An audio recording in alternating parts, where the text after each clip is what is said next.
Hola, fellow seekers. Welcome to part 2 of our conversation with Sarah Hawley, who is a shaman.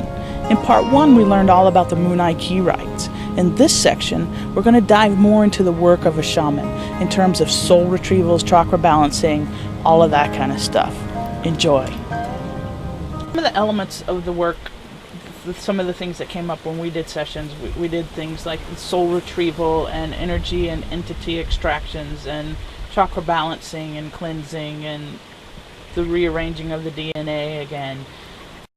Speak to some of those things, like explain in more layman's terms, because they do sound like very far out. They sound pretty woo-woo, don't they? They do. Yeah. Booga booga. And yet, when you come at it from the scientific point of view and non-linear time and energy and consciousness, it can make sense. Yeah. Well, let's see. Feed each one of those to me one at a time. Say chakra clearing, for instance. Shall we start there? Yeah. Well, in layman's terms, what that is to approach it from the scientific, all you need is divining rods, and they will actually cross when approaching a human energy field. When you hit the edge of it, which is about arm's length, they'll cross. Why? We're electromagnetic. And so that's trackable. No problem there. Also, there are chakras that have different kinds of energies. And when they get blocked, various parts of our life that those chakras manage will get blocked. And conversely, when we open them, those parts of your life will open. Now, can we prove there are chakras? No. But and yet they are occurring in so many different traditions throughout. Yeah, so yeah. It's kind of, and it's an experiential knowing, I guess. It is, and a lot of this is an experiential knowing, which refers back to the fact that that will be part and parcel of the Homo Luminous, is that it would become almost scientific because we'll all learn to look at each other and go, hey, what's up with your heart chakra? And you won't even been looking at them like, yeah, I know this, or whatever it is. You know, you're not using those eyes. Yeah, so the chakra system informs our whole energy field. And when it's clean, we have what the Inca would call a rainbow body. A lot of their tapestries are a rainbow, representing the fact that it's very important that we get all those cleaned out. Because if they're not, it means we have some buildup in them. Some hucha, as they'd call it in the Quechua language. Well, we want to get that out of there because it's like old software, and it keeps rerunning, reinforming our life. And why can't we get out of that pattern? I've been to a lot of therapy. Why? We didn't go into the energy field yet and fix that up. The energy field informs the emotional, then the mental, and then lastly the physical. So, working with the chakra systems is working with the energy field. Soul retrieval. Soul retrieval is something really that in a slow way psychotherapy does when it over and over again brings us back to our childhood. But it's largely done in a mental inquiry, mental emotional inquiry. The soul retrieval is done definitely in a visionary style where the therapist, shaman, would go in there and through an archetypal grid work, in other words, the underworld is laid out in a certain fashion.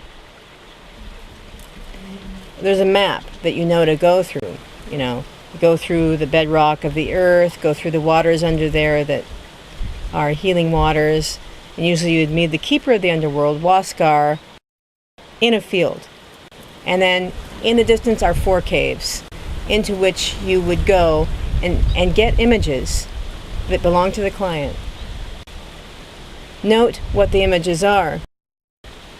And there is a cave of soul retrieval, where the soul would be awaiting return. But there's work to be done in the session, getting that ready to return, because there was a contract made in the second chamber that shooed that soul out. Before the contract was the wound. It's the shaman's job to take a look at those images, feed them back to the client, it could be uncanny sometimes. Why am I seeing, the shaman might say, an orange tree sitting there in a field, and there's a yellow house in the corner? Well, and I'm taking this from a session long ago. It turned out I was seeing this man's home when he was 6, and that's when the trauma occurred, and for him that was a beeline right into what needed to be worked on. So it's more of a mystical approach. Come up with an image, see where the client goes, they do the work, change the belief system that happened from that wounding time. Then the soul can come back. There's often a dialogue. And the 4th chamber, by the way, is the chamber of gifts, to assist the integration of the soul coming back in.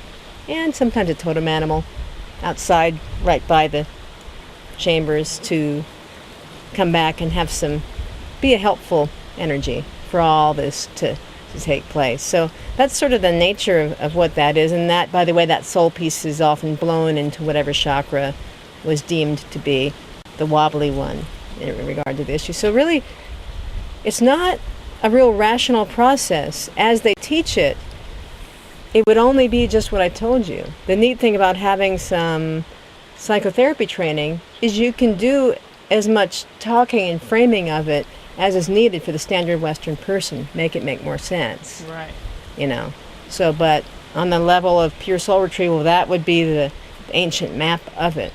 Now, the underworld used to be up here, but we had to go under, they say, when the conquistadors came, with all that vital information and the more vulnerable parts of ourselves. And it's just now that it's kind of rising again. That those parts of ourself that have been shadowed, culturally, we're all doing the work to bring that up right now. Any of us that are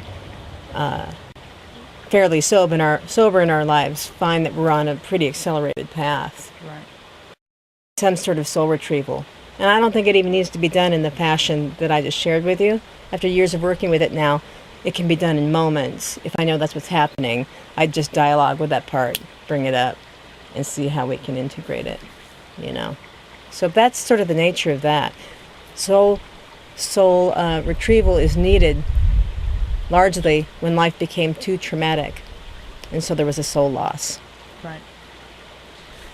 Energy and entity extractions. There are lots of energies flying through like a superhighway at any given moment, and in life, especially when we've had some difficulty, maybe gotten lower vibration, depressed, scared, what have you, energies of that same nature, like little leeches or what have you, go, oh, I could eat there, you know, because the energy... A little sucker fish on a shark. Yeah, like on a whale, right? Yeah. Well, that's fine for them, but guess what? After a while, you know, your energy is getting sucked out of you. And again, it's the shaman's job to be able to notice that and do a process with you where it can be taken out historically in a crystal. Again, I've sort of developed my work in a new way the last little while, so that so far I'm not using those tools anymore. It's more noticing and sending them on their way when the energy gets strong enough and bright enough. That also pops these things off. Wow. But that can be attributable to a lot, I think, some psychiatric disorders and depressions and addictions. These are the kind of energies that these, you know, we've seen it like in the movie Ghost with Patrick Swayze, and he was on the other side. You can see some of the folks over there on the other side. So anyway, that's basically what that is. It's a cleanup. It's a cleanup, and it's a shaman's job to be able to see or sense that that's what's going on and do the work to help the person be strong enough to kick that off and vibrate at a higher level. But we always have to honor why you had an affinity for that in the first place. So on some level, we invited that in or allowed that in. So, yeah. So that was part 2 of our conversation with Sarah Hawley. Soul retrievals and all of the stuff we talked about, it's incredibly transformative. I've found so much peace through my work with Sarah. I highly recommend it. In part 3 of our talk, we're going to discuss the time to come, how all of this shifting consciousness is manifesting in our own lives and in the lives of people around us. I can't wait for you to hear it. So until then, take care, take heart and always take the road less traveled. Ciao.